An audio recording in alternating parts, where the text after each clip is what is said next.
शत विद्यते भाव न अभाव विद्यते शत उभयोऽपि द्रष्टान्ता तु अनयो તત્વદર્શિભિ।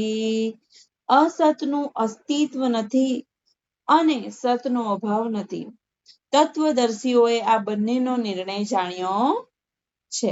એટલે કે જે અસત છે તેનું કોઈ અસ્તિત્વ નથી અને જે સત છે તેનો અભાવ નથી, તે સદૈવ કાયમ જ છે। અવિનાશી તુ તત વિદ્ધિ યેન સર્વં ઇદં તતં વિનાશમ અવ્યયસ્ય અસ્ય ન કશ્ચિત કર્તુમર્હતિ। જે વડે આ અખિલ જગત વ્યાપ્ત છે તેને તું અવિનાશી જાણજે। આ અવ્યયનો કોઈ વિનાશ કરવા સમર્થ નથી। એટલે કે જે તત્વ વડે જે આખું જગત જે છે એ વ્યાપ્ત છે અને એ જ અવિનાશી છે। અવિનાશી એટલે કે જેનો કોઈ દિવસ નાશ નથી, જે શાશ્વત છે અને એ જે અવિનાશી તત્વ છે એનો નાશ કરવા માટેનું સામર્થ્ય કોઈ પાસે નથી।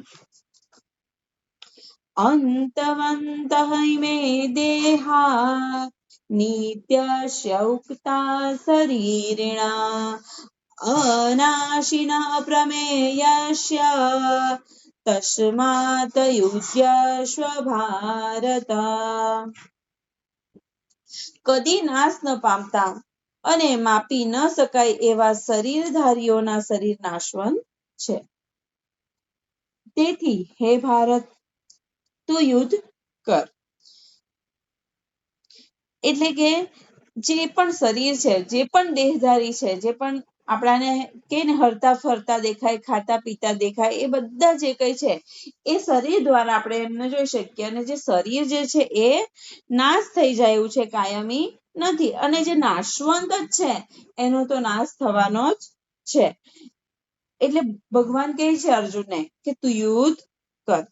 યએનં વેતિ હંતારં યહ ચૈનં મન્યતે હતં ઉભૌ તો ન વિજાનીત ન અયં હંતી ન હન્યતે।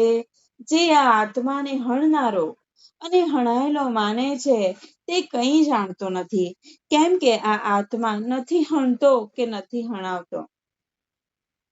એટલે કે ભગવાન એવું સમજાવી રહ્યા છે કે જે આત્માને હણનારો એટલે કે આત્મા બીજાને હણી રહ્યો છે એવું સમજે છે અથવા કોઈના દ્વારા હણાઈ રહ્યો છે એવું સમજે છે, એ કંઈ જાણતો જ નથી। કારણ કે આત્મા તો શાશ્વત છે, એનો નાશ થતો જ નથી।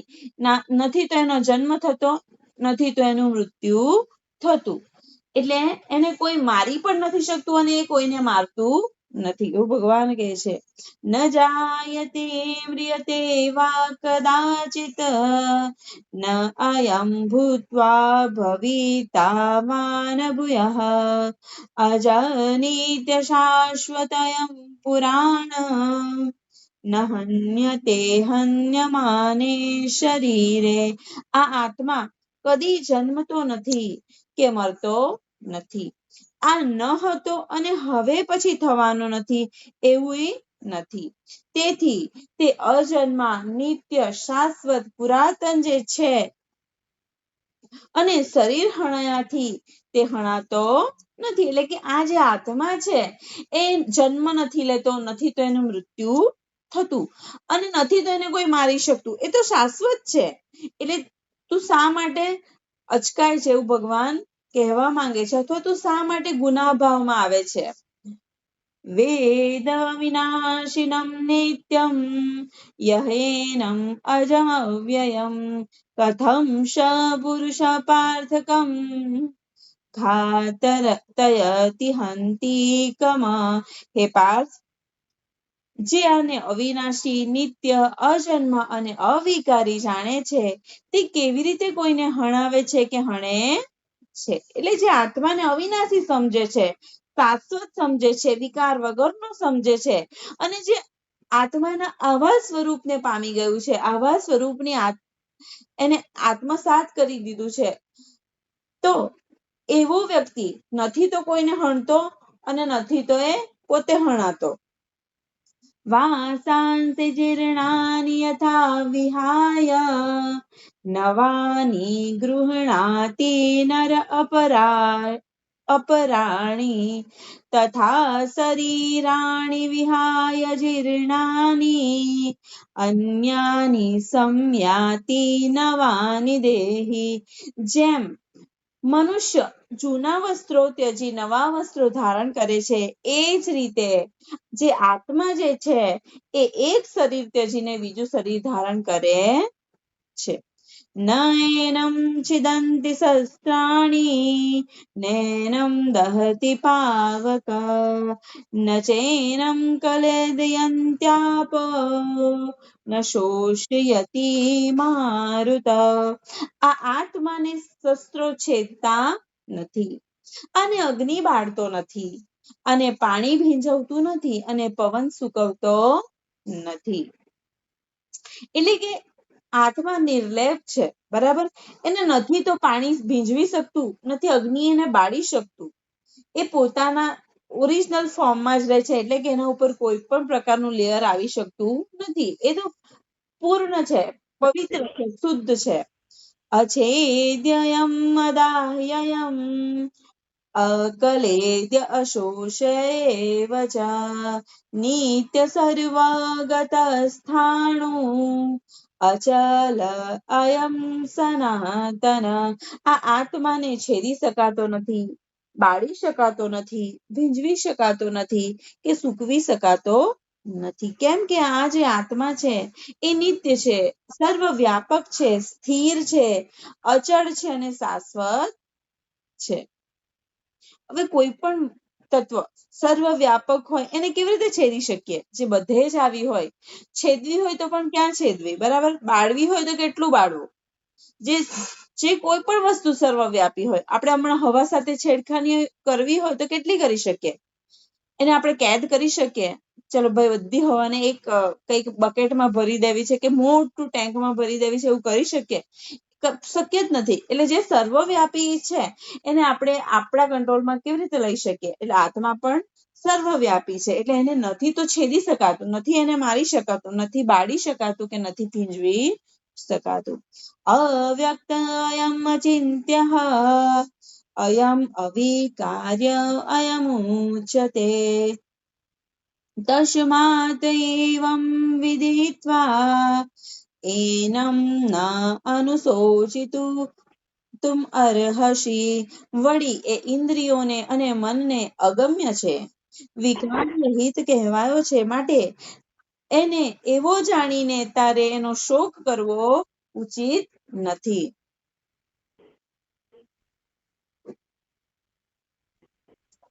એટલે જે આત્મા છે એની અંદર કોઈ પણ પ્રકારના વિકાર નથી, તો પછી એને સંબંધિત કોઈ પણ પ્રકારથી વિચલિત થવું કે શોક પારવો એ યોગ્ય નથી.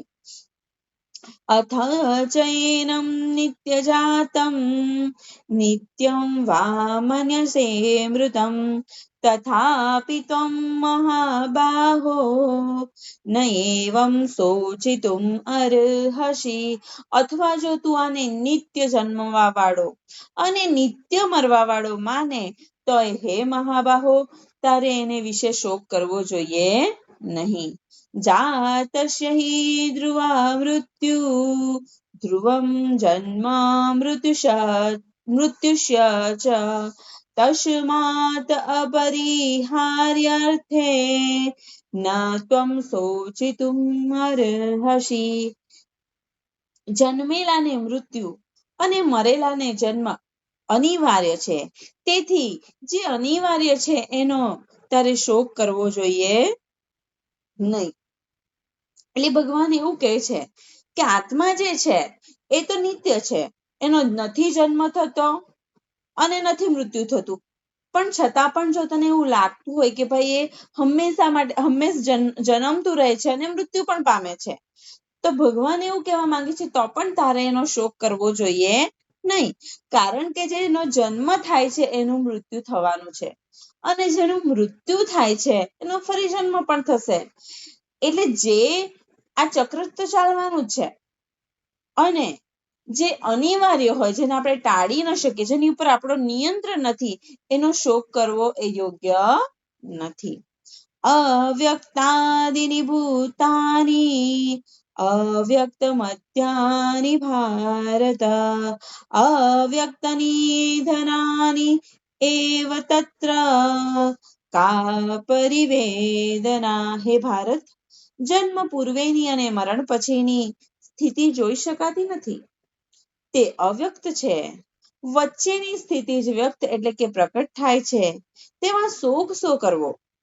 ભગવાન સમજાવવા માંગે છે કે જે જન્મ પહેલાનું જે એની સ્થિતિ છે આત્માની, અને મરણ પછીની જે સ્થિતિ છે એ અવ્યક્ત છે, અને એ જે સ્થિતિ છે એને કોઈ જાણી શકતું નથી. તો તારે એ અંગેનો શોક શા માટે કરવો જોઈએ?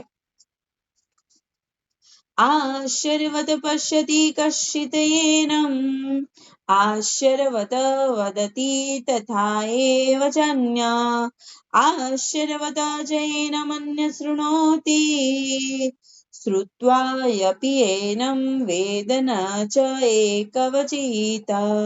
કોઈ આ આત્માને આશ્ચર્ય જેવો જુએ છે, બીજા એને આશ્ચર્ય સરખું વર્ણવે છે, કોઈ આને આશ્ચર્ય જેવો સાંભળે છે, તો કોઈ આને સાંભળીને પણ સમજતો નથી.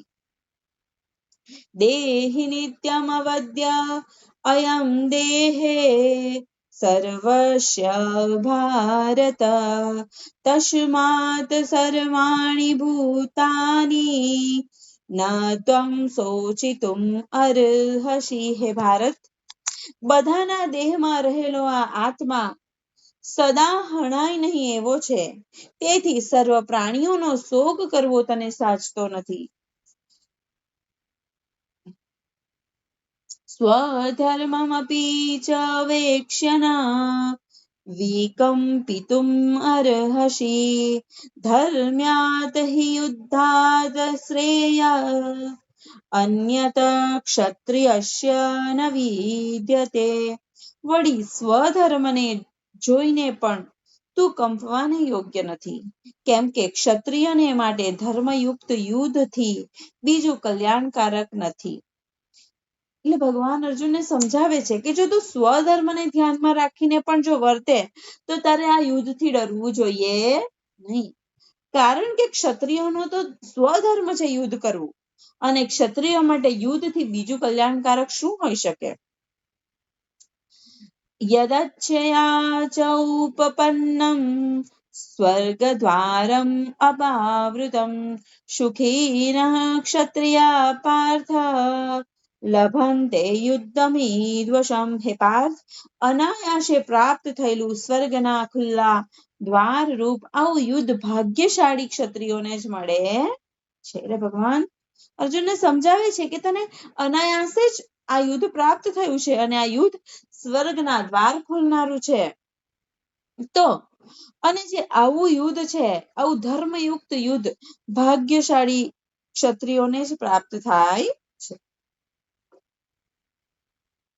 અથ ચેત ત્વમૈમં ધર્મ્યં સંગ્રામં ન કરિષ્યસી તતઃ સ્વધર્મં કીર્તિં ચ હિત્વા પાપમ અવાપ્સ્યસી. તેમ છતાં જો તું આ ધર્મયુક્ત યુદ્ધ નહીં કરે તો સ્વધર્મ અને કીર્તિને ત્યજી પાપને પામીશ. એટલે ભગવાન એવું કહે છે કે જો તું આ જે ધર્મયુક્ત યુદ્ધ છે એ જો તું નહીં કરે, આવા તારા આસક્તિ, મોહ, અહંકારમાં આવીને જો તું તારા સ્વધર્મને નહીં નિભાવશે, આ યુદ્ધ નહીં કરશે, તો તું તારા સ્વધર્મનો પણ ત્યાગ કરશે અને કીર્તિનો પણ ત્યાગ કરશે, અને એ બંનેથી છેટું રહીને તું પાપને જ પામીશ. અકીર્તિમ ચ અપિ ભૂતાની કથયિષ્યન્તિ તે અવ્યયામ સંભાવિતસ્ય અકીર્તિઃ મરણાત અતિરીચ્યતે. બધા તારી અપકીર્તિ ગાશે અને માન પામેલ મનુષ્યને મરણ કરતા પણ અપકીર્તિ અધિક દુઃખદ થઈ પડે છે. ભગવાન કહે છે કે બધા વ્યક્તિ તારી અપકીર્તિ ગાશે, તને અપજસ મળશે, અને જે વ્યક્તિ સન્માન પામ્યું હોય એના માટે અપકીર્તિ એ મરણ કરતા પણ વધારે પીડા આપનારી હોય છે.